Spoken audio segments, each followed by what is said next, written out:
慈悲香港帶俾一班被遺忘、缺乏關顧同迷失嘅人信、望、愛。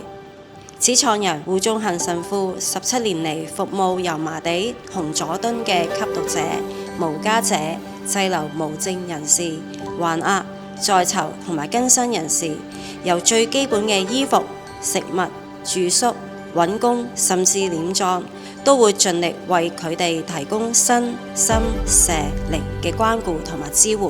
現時機構營運緊3間中心、1間飯堂同6間嘅宿舍。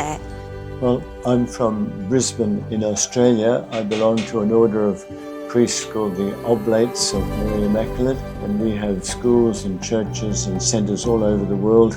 And 40 years ago, we were short of personnel in Hong Kong.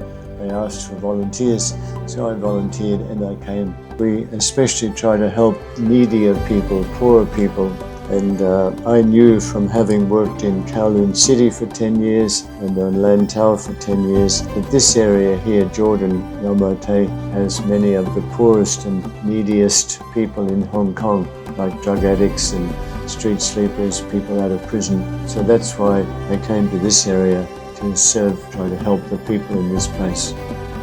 好感恩最近我哋機構獲得海瑟克基金嘅資助，為尼泊爾裔嘅吸毒者提供為期2年嘅戒毒支援。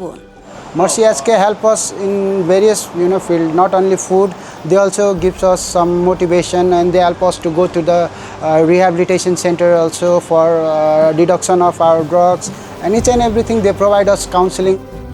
On Tuesday we go to the Father place, then we will pray there. Then after the prayer, the Father and the co-workers help us to quit the drugs and start a new life. 慈悲香港嘅信念呢，就係人做唔到嘅，但係天主嘅旨意就可以做到啦。喺我哋同埋受服務者同埋同天主一齊，憑住信賴天主，懷有希望，同埋愛主愛人，活出持守真理、擇事而行，同埋愛上美好嘅生命。人生苦樂本無常，信賴天主有希望，讓愛心發光發亮，真善美性是路向。